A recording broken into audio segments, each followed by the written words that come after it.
Hello दोस्तों, welcome to my channel GS knowledge by engineer. मैं Chandrabhushan Kumar, electrical engineer, railway. आज हम लोग चर्चा करेंगे धातु, अधातु और उपधातु को देखते ही पहचान जाने के बारे में। ठीक ना, कि कैसे देख लेंगे उसको सोचे पहचान जाएंगे। नहीं तो ऐसे याद रखिएगा तो बहुत कंफ्यूजन होता है, क्योंकि देखिए टोटल जो पीरियोडिक टेबल में अभी तक तत्व ज्ञात हुआ है वो 118 है, जिसमें देख लीजिए टोटल जो अभी एलिमेंट ज्ञात हुआ है तत्व, वह तत्व टोटल जो है 118 है, जिसमें धातु आपका मिलेगा, धातु सिर्फ धातु 93। तो आप ही बताइए पॉसिबल है एक एक करके याद करना। उसके बाद जो है आपका 7 उपधातु है। उपधातु तो चलिए 7 को है, कोई दिक्कत नहीं है, याद हम लोग कर लेंगे। 7 को कोई बड़ी बात नहीं होता है, 7 उपधातु होता है। और उसके बाद जो होता है अधातु होता है, अधातु यानी कि धातु होता है। इतना यह पूरा तत्व 118 है, जिसमें 93 धातु है, 7 उपधातु है, 18 क्या है अधातु। अगर उपधातु को 7 को छोड़ दिया जाए तो क्या अधातु भी बहुत ज्यादा है, और धातु के तो बातें मत करिए कि कितना ज्यादा है। तो आज हम लोग देखेंगे कि इतना धातु है, उसको देख के ही पहचान लेंगे कि धातु कहीं पे भी रहेगा। ठीक ना, तत्व में कहीं पे भी, वो कंपाउंड में हो चाहे अकेले तत्व हो, चाहे ये तीनों मिक्स हो, वहां पे हम लोग पहचान लेंगे, देख देख के पहचान लेंगे एक झलक में कि ये धातु है, ये अधातु है, ये उपधातु है। तो आइए देखते हैं, शुरुआत करते हैं धातु से धातु को कैसे हम लोग पहचानेंगे। जिसके अंत में, जिस तत्व के अंत में यम लगा हो वो धातु होगा 95% के केस में। जिस तत्व के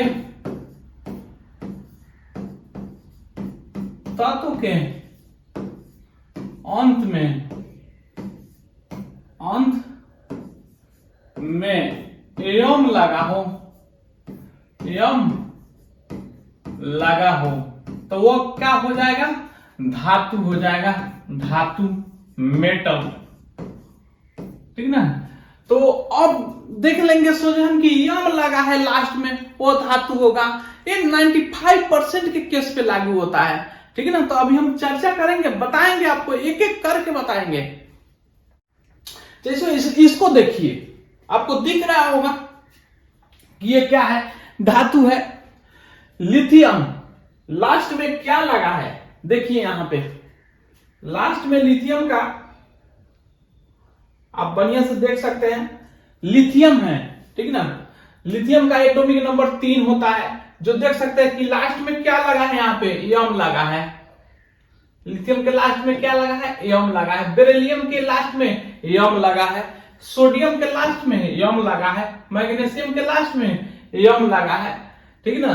एल्युमिनियम के लास्ट में यम लगा है। इसके पोटेशियम के लास्ट में यम लगा है। ठीक ना। कैल्शियम के लास्ट में यम लगा है। स्कैंडियम के लास्ट में यम लगा है। टाइटेनियम के लास्ट में यम लगा है। और वेनेडियम के लास्ट में यम लगा है। क्रोमियम के लास्ट में यम लगा है। ठीक ना। अधिकांशतः 95% को देखिएगा तो यम लगा है। जैसे और देख लेते हैं हम लोग, तो एक यम लगा है, जिसके लास्ट में यम लगा है, वह क्या हो जाएगा, वह धातु हो जाएगा। इंग्लिश में कहे तो यम को ही इंग्लिश में, जैसे यम लिखे उसी को इंग्लिश में क्या बोलते हैं, यम। ठीक ना। तो पता होगा। इसके भी लास्ट में देख लीजिए, जैसे कि नियोडियम है, यम लगा है लास्ट में, यहां पे भी यम लगा है, यहां पे भी यम लगा है, यहां पे भी यम लगा है, यहां पे भी यम लगा है, यहां पे भी यम लगा है, यहां पे भी यम लगा है, यहां पे भी यम लगा है, यहां पे भी यम लगा है। तो कहने का अर्थ है कि अधिकांशतः 95% धातु को लास्ट में यम लगा रहा था। तो आप देखिएगा तो नहीं बता दीजिएगा कि यम है तो धातु है, आराम से पहचान आएगा, यम होगा तो धातु होगा। लेकिन इसी धातु में कुछ अपवाद भी है, तो आइए उसको भी देखते हैं कि कोई कैसा अपवाद है। प्राचीन समय में अभी 118 एलिमेंट ज्ञात हो चुके हैं। प्राचीन समय में उस समय मात्र 8 एलिमेंट यानी कि तत्व ज्ञात हुआ था। उसमें से था सोना, चांदी, टीन, तांबा, लोहा, पारा, सीसा और एक एंटीमनी। जैसे देखिए, चलिए लिख देते हैं। उसमें से प्राचीन समय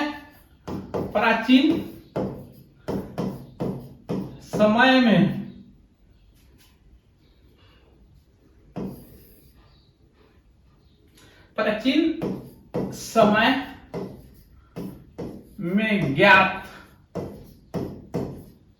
तत्व जो था वो 8 था। कौन कौन था आपका? एक में सोना आराम से याद किया जा सकता है, सोना, चांदी, ठीक ना। तांबा तो से टीन, ठीक ना। उसके बाद आ जाता है लोहा, तब आ जाता है पारा, सीसा और एक लास्ट में जो है एंटीमनी। तो इसमें से देखिएगा तो सोना, चांदी, पारा, सीसा, तांबा, टीन, ठीक ना।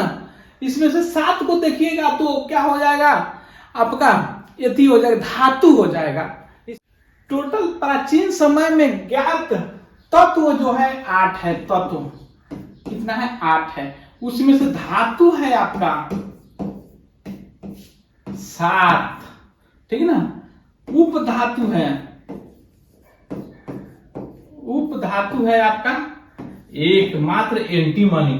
तो हम तो अभी बताए कि जिसके अंत में एवं लगा हो उसे धातु कहते हैं, ठीक ना। लेकिन इसमें से तो कोई भी एवं लगा ही नहीं है, तो इसको क्या धातु नहीं बोलेंगे?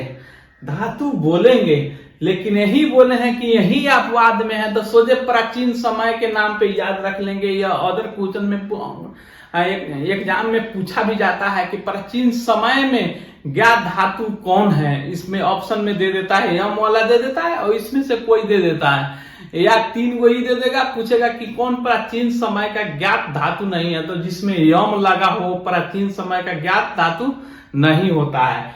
तो आशा करते हैं कि यह समझ आ गया होगा। अब देख लेते हैं, एक जो है मात्र एंटीमनी है, या कि उपधातु है, आगे हम लोग देखेंगे। अब देख लेते हैं कि अधातु को कैसे देख के ही पहचानेंगे, ठीक ना।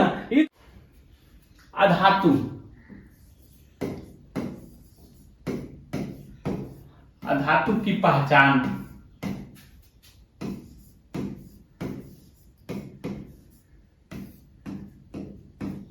ठीक। जिसके अंत में न लगा हो, ठीक ना, वो अधातु होता है। जिस तत्व के अंत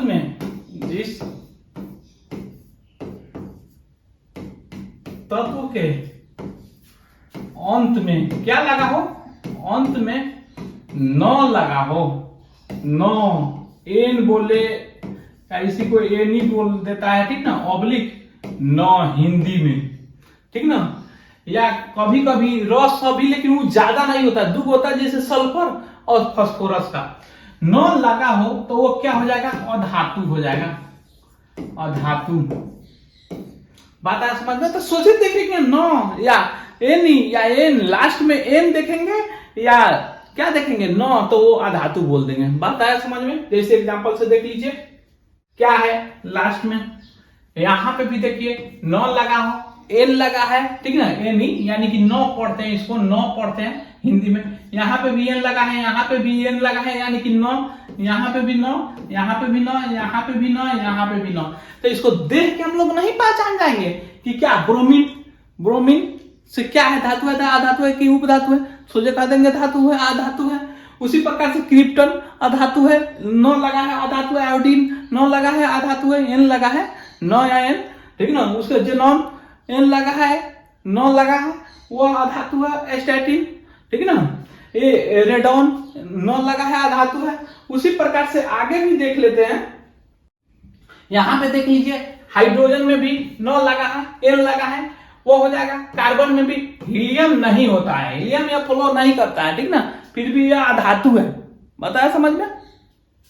नाइट्रोजन में भी 9 लगा है, ऑक्सीजन में भी 9 लगा है, फ्लोरीन में भी 9 लगा है, नियोन में भी 9 लगा है। इस दो में एक में स लगा है और एक में र लगा है, तो कहीं कहीं स र तो ये आता नहीं है, दोनों याद कर लेंगे। सल्फर आपका फास्फोरस, सल्फर, ब्रोमीन हो जाएगा, वो भी 9 नहीं लगा है, लेकिन ब्रोमीन में तो लगा है। सेलेनियम एक है, ये सेलेनियम में 9 नहीं लगा है, यम लगा है, लेकिन यह क्या हो जाता है, अधातु हो जाता है। तो एक दो अपवाद होता है, लेकिन हम लोग मैक्सिमम याद करेंगे तो सोच देख लेंगे 9 लगा है, जिसमें क्या वह क्या हो जाएगा, अधातु हो जाएगा। बात क्लियर कट समझ आया? तो अब देख लेते हैं हम लोग उपधातु को। तो उपधातु 7 है, ठीक ना। तो इसको तो नाम से भी याद कर लेंगे, लेकिन नाम याद करने में हमेशा भोर पड़ा जाता है। एग्जाम हॉल में जाइएगा तो लगेगा माथा ठोकने की, साला क्या होगा, अरे 7 को कौन कौन था। लेकिन हम ऐसा एक सोल्यूशन इसका लेके आए हैं जो एक बार में 7 का नाम याद हमेशा के लिए हो जाएगा। जैसे कि कोई भी चीज प्रोग्राम बड़ा होटल में होता है तो नीचे गार्ड रहता है, ठीक ना। ऊपर से एक आदमी आता है तो वो आदमी उसे पूछता है कि हाँ ठीक, ये गार्डवा पूछ रहा है आदमी से कि सब ठीक ठाक हो रहा है ना, डांस प्रोग्राम अच्छा से हो रहा है ना। तो वही मालिक उसको कह रहा है बस गाता है, ठीक ना, नाच नहीं रहा है, बस गाता है। तो वहीं से याद कर लेंगे 7 को। बस क्या, तो 7 को याद करने का ट्रिक क्या हो जाएगा आपका उपधातु का, या 7 उपधातु को याद करने का ट्रिक है बस। BS गाता है, गाता, TA गाता, क्या गाता है, गाना। तो इतना ही, बस गाता है, कुछ नहीं, डांस नहीं कर रहा। तो B से क्या हो जाएगा आपका, बोरॉन हो जाएगा, यहां पे देख सकते हैं आप, ठीक ना। S से क्या हो जाएगा आपका, सिलिकॉन हो जाएगा। G से क्या हो जाएगा, जर्मेनियम हो जाएगा। A से क्या हो जाएगा, आर्सेनिक हो जाएगा। वैसे A से एंटीमनी, T से टेल्यूरियम हो जाएगा। S से क्या हो जाएगा, स्टैटिन हो जाएगा। बात आया समझ में? 3-4 बार बस गाता है, गाता है, गाना गाता है, तो वही 3-4 बार रट लीजिएगा, बस गाता है, बस गाता है, बस याद हो जाएगा, ठीक ना। मेरे भी मुंह से निकल गया बस। तो देख लीजिए क्या, बस गाता है। B से बोरॉन हो गया, S से सिलिकॉन हो गया, G से जर्मेनियम हो गया, A से आर्सेनिक हो गया, फिर A से क्या हो गया, एंटीमनी हो गया, T से टेल्यूरियम हो गया, अब फिर लास्ट वाला A से क्या हो गया, स्टैटिन हो गया। बात आया समझ में? इसमें 9 आ रहा है, लेकिन ये तो हम लोग याद कर लिए ना 7 को। तो ये से क्या आ रहा है, स्टैटिन। तो 7 जो भी पढ़ा है आप लोग को समझ आया होगा। अगर रियल में आप लोग को समझ आएगा तो ठोकिए, सब्सक्राइब ठोकिए, लाइक ठोकिए और कमेंट करिए। Thank you.